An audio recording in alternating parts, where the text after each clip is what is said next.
Buenos días, compañeros. Mi nombre es William Camilo Jiménez Aguirre. Mi grupo está conformado por Camila Ramos, Luisa Bustos y Lady Arenas. En esta ocasión vamos a hablar de la terapia familiar. Existen numerosas herramientas y formas de hacer terapia. Podemos encontrar primero la terapia familiar psicoanalítica. También podemos encontrar la terapia familiar gestáltica, la terapia familiar conductual y por último la terapia familiar sistémica. Este libro para nosotros es una gran herramienta, pues nos sirve bastante a nosotros, los estudiantes de psicología y a los principiantes en la labor, pues nos entrena para hacer terapias familiares, nos aporta ideas muy claras, nos puede ayudar en momentos de confusión. Muchas veces para el manejo de estas terapias familiares se requiere de cierta experiencia. Una de las terapias más importantes y que más resaltaremos en esta ocasión es la terapia familiar sistémica, en donde las familias y sus problemas están íntimamente ligados a sistemas recíprocos. ¿Qué quiere decir?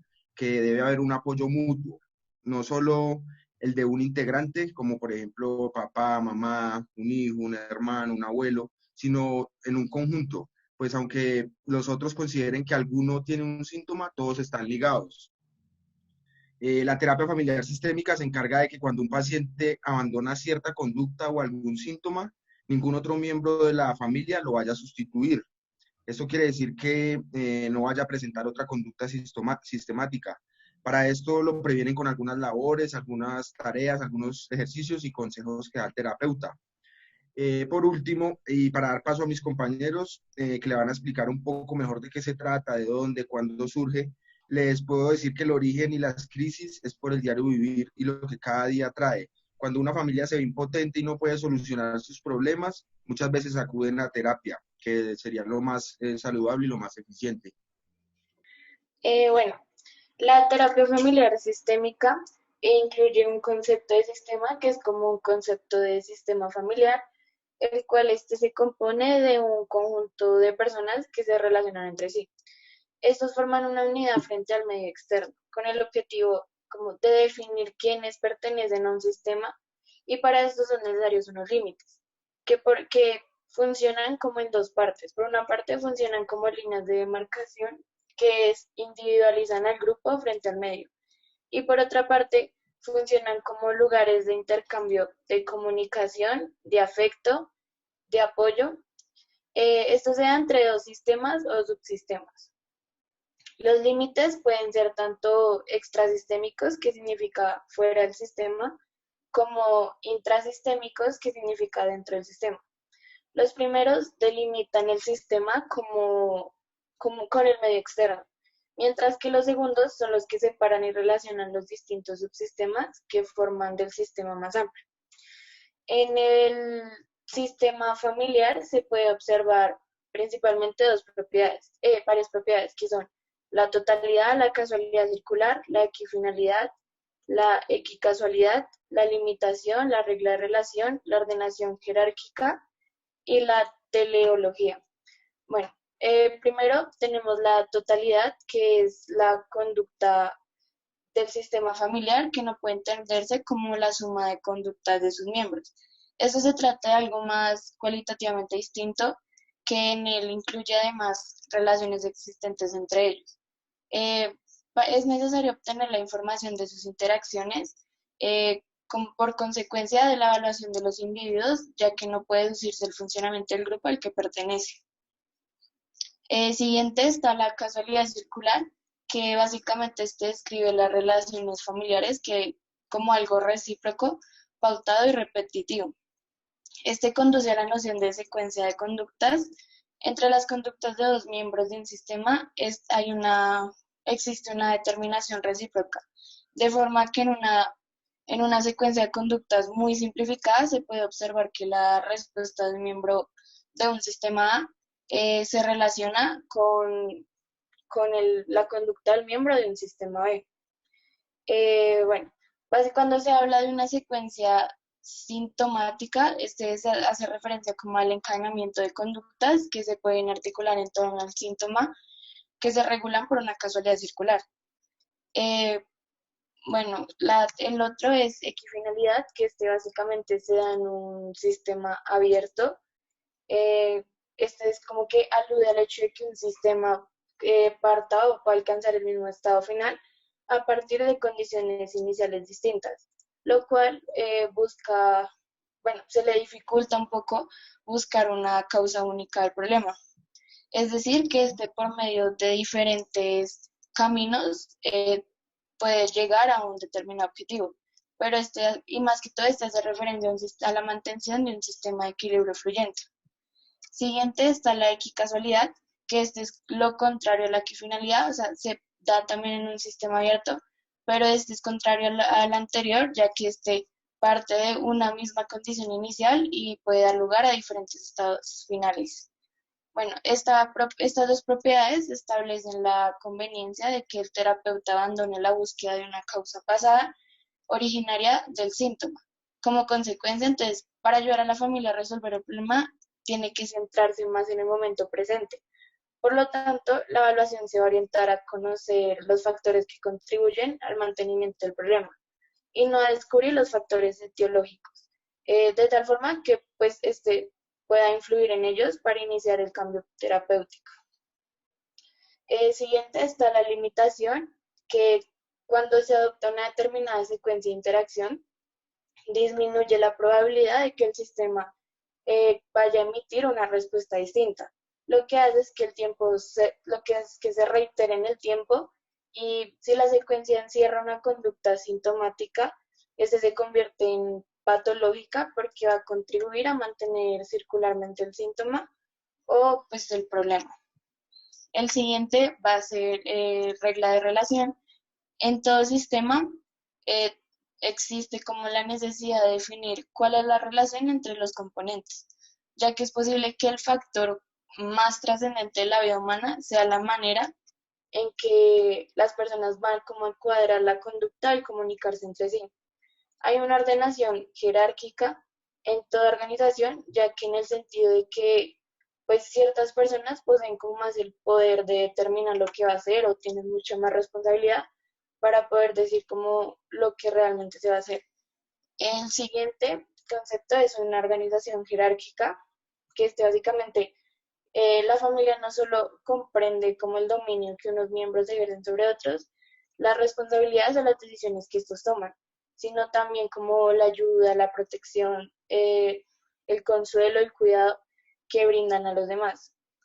También es necesario como recalcar que hay una relación jerárquica, eh, pues en este caso no solo se observa entre las personas, sino también como entre los subsistemas a los que estos van a pertenecer.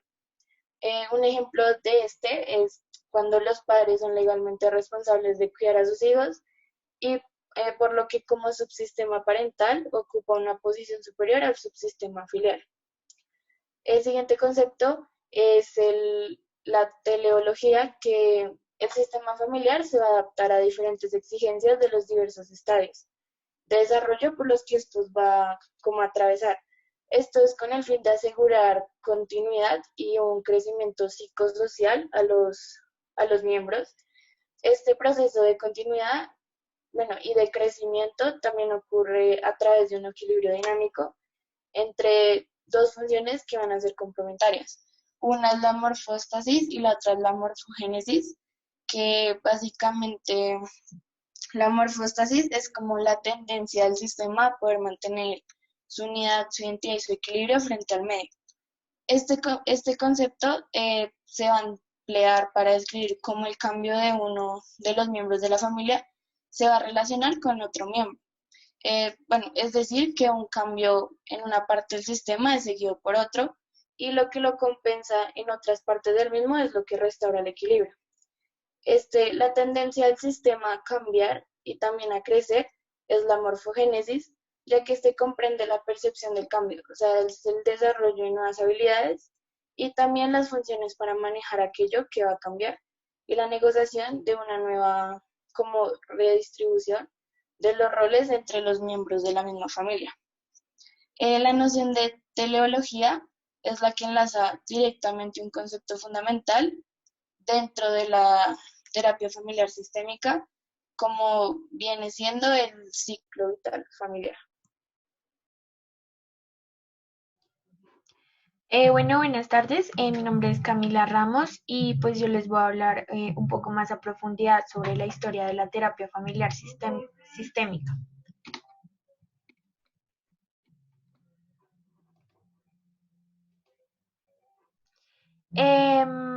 Bueno, esta se desarrolla tras el fin de la Segunda Guerra Mundial y podemos decir que el padre, o bueno, varias personas lo afirman, de esta terapia familiar sistemática es John Bell.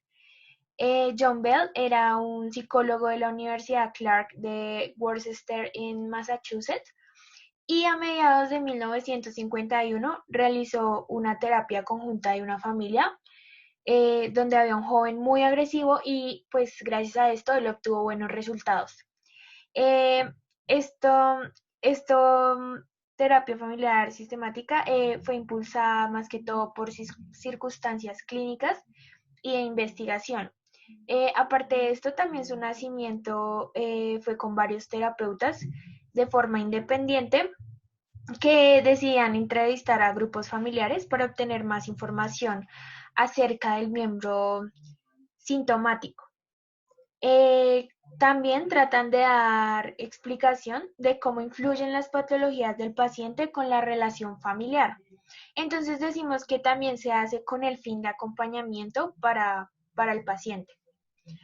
En 1974 se considera a Nathan Ackerman como precursor de la terapia familiar por ser el primero en incluir el enfoque terapéutico, dándole la misma importancia que los otros enfoques.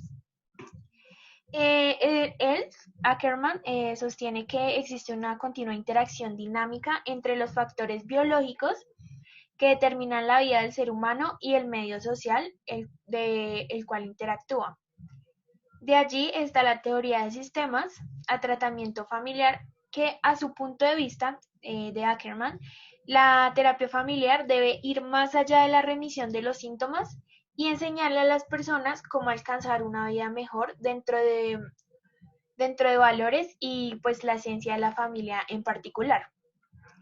Aquí es cuando aparece otro personaje muy importante, Bowen, que él posee una información inicial analítica y desarrolla la teoría familiar de sistemas, que es la diferencia de la teoría general de sistemas de Bertrand Lampi.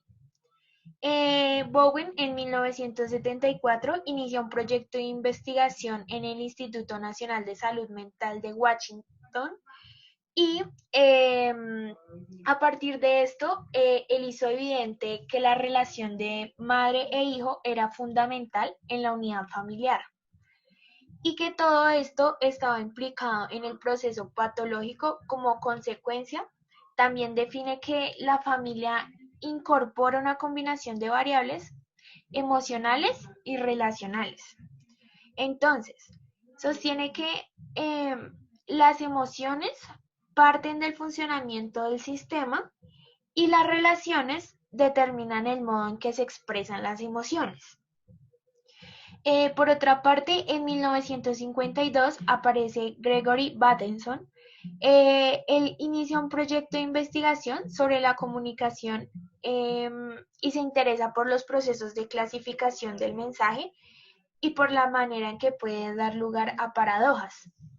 La paradoja se produce cuando se mezclan mensajes de manera conflictiva, de forma que si el receptor obedece el requerimiento del emisor, en realidad se está dando un incumplimiento.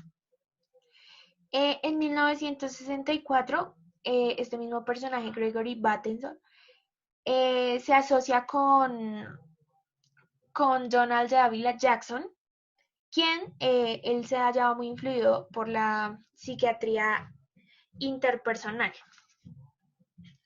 Volviendo de nuevo a Gregory Bateson, él desarrolló la teoría del doble vínculo. Esta teoría alude precisamente a los mensajes duales que contienen un antagonismo paradójico.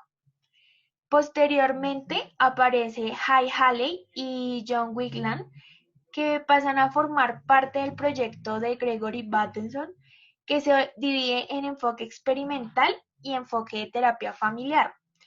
Este trabajo experimental se basa en estudiar en detalle las situaciones del doble vínculo, buscando las diferencias de las comunicaciones de las familias con, sintomáticas y no sintomáticas. La conclusión que ellos tienen es que aunque la situación de doble vínculo era un componente necesario de la esquizofrenia, porque hay que recalcar que ellos trabajaban más que todo con personas con esta enfermedad de esquizofrenia, no era suficiente para explicar la etiología de la misma. Entonces, a partir de ese momento, la teoría del doble vínculo deriva hacia una teoría más general, que vuelve a la experiencia clínica, ya que pues en un gran número de familias somáticas eran aquellas que tenían un paciente diagnosticado con esquizofrenia. Este personaje, Donald de Ávila Jackson, en 1959 funda el Mental Research Institute, el cual su grupo estaba conformado por Virginia Satir, Jules Riskin y pues el mismo Jackson. En 1961 se incorporó Paul Watzlawick y cuando el proyecto anterior, recordemos que era el de Gregory Bateson, termina, el de doble vínculo, se une al proyecto Gregory Bateson, Hay Haley y John Wickland. La orientación del Mental Research Institute se centraba entre los miembros del sistema familiar, el principio de la cibernética y la teoría general de sistemas. Derivan de los modos que la gente interactúa dentro de la organización familiar. Consideraban que debido a la imposibilidad de acceder a las percepciones, la terapia se vuelve como un poco más observacional hacia individuos que viven bajo contextos familiares o de trabajo o en la escuela o entre otros. Y estos definen el funcionamiento familiar que gira en torno de las reglas que, digámoslo así, que son como los principios reguladores de la vida de una familia. Cuando uno de los componentes del Mental Research Institute conceptúa la interacción humana de forma distinta, las estrategias de tratamiento también se vuelven diferentes. Entonces, Jackson, Watzlawick y Haley, a pesar de sus diferencias, coinciden en centrarse en el contenido manifiesto y utilizan los principios de la cibernética. Ellos juzgan irrelevante la historia familiar e intentan facilitar el cambio por medio de intervenciones terapéuticas. Otra cosa que podemos agregar acá es que, por el contrario, Virginia Satir, aunque fundamenta su terapia en la teoría de la comunicación, también lo hace en la psicología del yo y en los principios de Gestalt. Ya pasamos a 1962, cuando Nathan Ackerman y Donald de Ávila Jackson crean la revista Family Process, lo cual contribuye a consolidar la terapia familiar que había comenzado su gestación en los años 50 y durante las épocas de 1960 y 1970 aumenta la conciencia de que la organización social del individuo podía hallarse una explicación de la motivación humana. Y entonces allí, pues ellos le dieron como un significado a familia, que lo definieron como un grupo natural en contraposición a los grupos artificiales que se utilizaban con fines terapéuticos. Ya pasamos ok. El núcleo del tratamiento ya no era solamente el individuo, sino se había convertido en un sistema en general. Entonces, por primera vez, comienza a delinearse claramente las estructuras de la familia, Entonces acá yo les voy a dar un ejemplo. Em, Cuando, por ejemplo, hay una pareja de esposos y pues digamos el papá y la mamá y tienen un hijo. Entonces, por ejemplo, el papá se une al hijo y entonces se van en contra de la mamá en la terapia. O puede que el niño haya, bueno, viva también con su abuela y por el contrario, el hijo se une a la abuela y se vayan en contra de los padres. Em, Después, en los años 80 y 90, se caracteriza por el constante desarrollo de las concepciones particulares de cada uno de los autores y que anteriormente también unieron sus esfuerzos para crear el movimiento de como hoy en día se conoce como terapia familiar. Gracias. Bueno, buenos días. Yo les voy a hablar acerca de las etapas del ciclo vital familiar. Para hablar de las etapas del ciclo familiar, tenemos que hablar de un desarrollo familiar.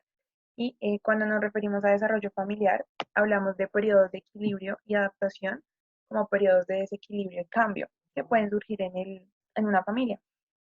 Cuando hablamos de equilibrio y adaptación, es cuando empezamos a dominar las tareas dependiendo la etapa en que nos encontremos, porque pues en cada etapa van a haber como nuevos retos para cumplir. Y cuando hablamos de desequilibrio y cambio, son todas las etapas complejas, entonces son todas las actitudes que tenemos que tomar para pues poder cumplir la etapa. Hay que hablar también de hechos que forman parte del ciclo vital de la familia, como lo son el nacimiento, la crianza de los hijos, la partida de los mismos hijos de su hogar y la muerte de algún miembro. Estos cuatro hechos son pues los que forman el ciclo vital de una familia y básicamente pues es lo que todos conocemos. Eh, el ciclo normal se puede ver truncado de cierta manera por ciertas situaciones, como lo son un divorcio, una muerte, enfermedades. Entonces, cuando surge este paso de estar como todo normal a algo más difícil, es cuando llamamos un ciclo vital alternativo. Es cuando tenemos que reorganizarnos y adaptarnos a los nuevos, pues como a los nuevos retos que nos está poniendo eh, eh, cada ciclo o el ciclo en el que estemos. Hay que también hablar que las etapas del ciclo varían, es decir, puede que en una familia un grupo de jóvenes o los hijos hasta ahora están empezando en la primera etapa y puede ser que los abuelos van en otras etapas. Entonces, un ciclo siempre está como repitiéndose en una misma familia. Para hablar entonces de las etapas, vamos a empezar con el contacto. El contacto es cuando los componentes de la futura pareja o el futuro hogar se conocen, es decir, pues dos personas empiezan a salir, empiezan a conocerse eh, y empiezan de cierta manera a tomar un cariño el uno al otro. Eh, la segunda, vamos a hablar del establecimiento de la relación y esta es una muy importante porque en esta etapa es cuando se empiezan a hablar de las expectativas que cada uno tiene al futuro como pareja. Se define la relación, es decir, que se acepta que hay un noviazgo o que pues ya hay algo más formal en comparación a, digamos, el contacto. Eh, Se dan pautas de intimidad y surgen aspectos nuevos para conocerse. Entonces, esta podemos decir que es como la etapa del noviazgo, donde pues eh, se están conociendo, porque obviamente pues el hecho de que uno esté en una relación no quiere decir que uno ya se conozca completamente. Entonces es como ese tiempo en el que se establece la relación y se dan las pautas para un posible futuro. Eh, en la tercera etapa hablamos de la formalización de la relación y es cuando ya surge el matrimonio. Eh, para que esta etapa se dé como con eh, mayor vigor, influye mucho la reacción de las familias de origen, es decir, la familia de la novia, la familia del novio. influye mucho esa reacción al saber que va a haber una boda, al saber que va a haber un matrimonio. Eh, ya que esta relación causa un fuerte impacto en el desarrollo posterior de la pareja. Pueden surgir más problemas si de pronto la familia de origen de la novia no está de acuerdo o viceversa. Puede que surja pues en ellos una reacción negativa y pues la boda no se dé pues de acuerdo como todos quisieran. Entonces esta reacción es bien importante y ya pues surge el matrimonio, que es algo mucho más formal y algo que ya pues se supone que allí ya como que se conocen de cierta manera muy bien. La cuarta etapa es la luna de miel y aquí es cuando ya se empiezan a contrastar las expectativas generadas en la etapa número 2, que era cuando se estaba estableciendo la relación hasta ahora. Entonces en esta etapa eh, ya llega la realidad que conlleva convivir con esa pareja. Eh, Aquí ya como que uno se da cuenta de muchas cosas que de pronto tú tenías la expectativa, pero que no se cumplió. En esta etapa también pueden llegar los divorcios, pues por falta de convivencia, como por falta de entendimiento el uno con el otro. En esta etapa también se negocian los límites con familia, con trabajo, con amigos, porque pues hay que entender que ya es una pareja, que ya es un hogar, entonces no todo el mundo puede intervenir como en las decisiones que tomen o dejen de tomar, más que todo como con la familia de origen. Eh, Se ponen en vigencia los modelos de aprendizaje de la familia de origen, entonces ya hay que entender que ya es una relación nueva, que pues no podemos como tener las mismas costumbres o llevar como el mismo ritmo a la familia de origen pues de cada uno, porque pues ya son dos personas completamente diferentes y pues es algo nuevo. Y en esta etapa de la luna de miel pueden también surgir conflictos que son necesarios y que a partir de estos conflictos se deben dar ciertas pautas para la solución de los problemas. Entonces, es aquí cuando ya, como lo reitero, hay problemas de convivencia o problemas, no sé, porque de pronto, no sé, el novio sale mucho con los amigos y pues todavía no ha entendido la seriedad de la situación. Entonces, hay que generar pautas para pues poder generar eh, soluciones a los problemas que se presenten. En la quinta etapa hablamos de la creación del grupo familiar, que es aquí cuando ya llegan el nacimiento de los hijos. Eh, Cuando nacen los hijos, eh, se requiere una nueva organización de los roles. Entonces, se necesitan que los padres tomen habilidades parentales de comunicación y negociación con los hijos, que surja en los padres está la responsabilidad del cuidado, de la protección y el desarrollo de sus hijos. Entonces los roles cambian porque ya no están solamente ellos dos, sino que ya están a cargo de un grupo de personas que pues, son sus hijos. Eh, Cuando hay hijos de por medio en un matrimonio, surgen mini matrimonios. Cuando hablamos de mini matrimonios, hablamos de matrimonios con los chicos de edad escolar, que son como los niños pequeños, matrimonios con hijos adolescentes y matrimonios con hijos jóvenes en edad de emanciparse. Cuando hablamos de emancipación es cuando alguien quiere como liberarse de cualquier dependencia. Entonces es cuando el hijo ya quiere irse de la casa, está empezando su ciclo, básicamente. Entonces, eh, hay un matrimonio diferente dependiendo de la edad con la que se encuentren o en la que se encuentren los hijos. Esto tiene que garantizar la seguridad de, de cada uno de los miembros pues, de la familia. Obviamente hay reglas, pero tiene que haber una autoridad flexible para que la situación funcione.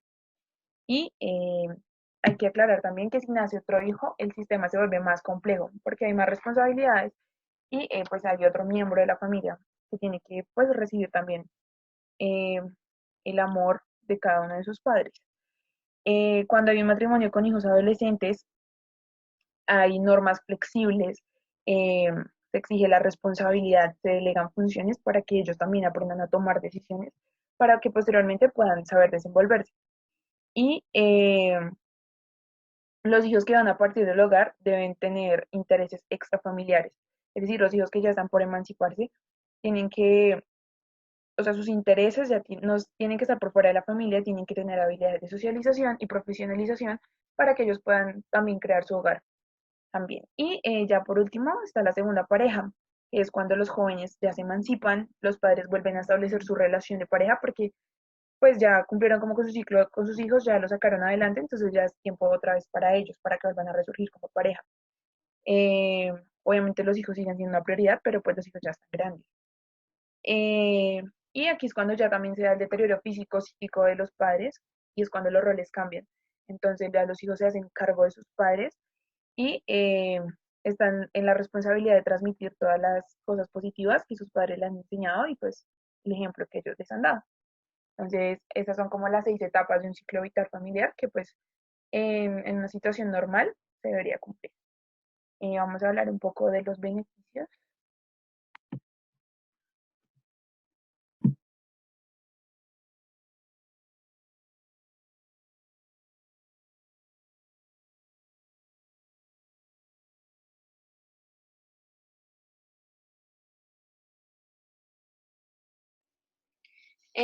Bueno, básicamente los beneficios eh, son 5, que son entender mejor cómo funciona su familia, identificar las fortalezas y habilidades en el sistema de la familia, establecer objetivos y diseñar estrategias para resolver problemas, desarrollar sus habilidades de comunicación y por último, fortalecer toda la unidad familiar. Bueno, primero, cabe recalcar que en este caso la familia viene siendo un sistema, que en él también vienen diferentes subsistemas. Básicamente lo que busca la terapia familiar sistémica es como tener como encontrar las diferentes soluciones para los problemas como prácticos y reales que hay dentro de las familias. Reconocer como esos patrones de comportamiento que básicamente como acuden a cada uno de ellos y así poder como establecer que como mejorías o poder como diferentes mecanismos que puedan ayudar a la interacción entre ellos con los diferentes miembros para así como el tratamiento de una familia pues en un conjunto.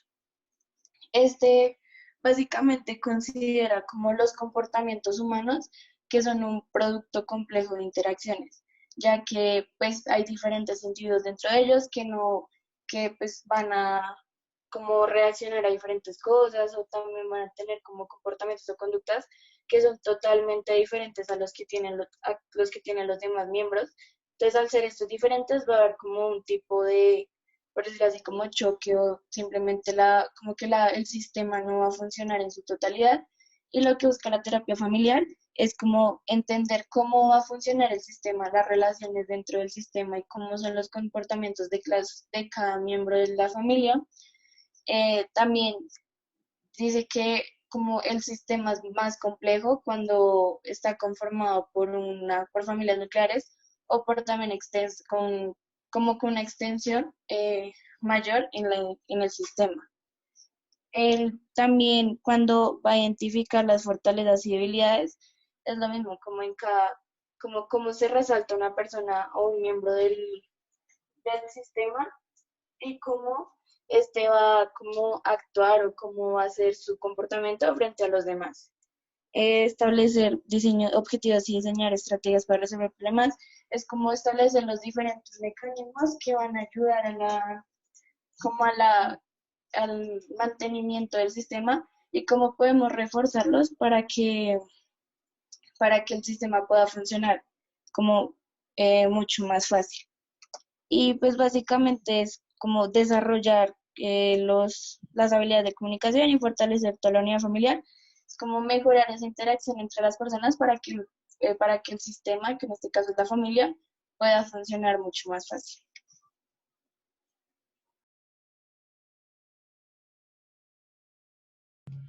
Muchas gracias por su atención y ya.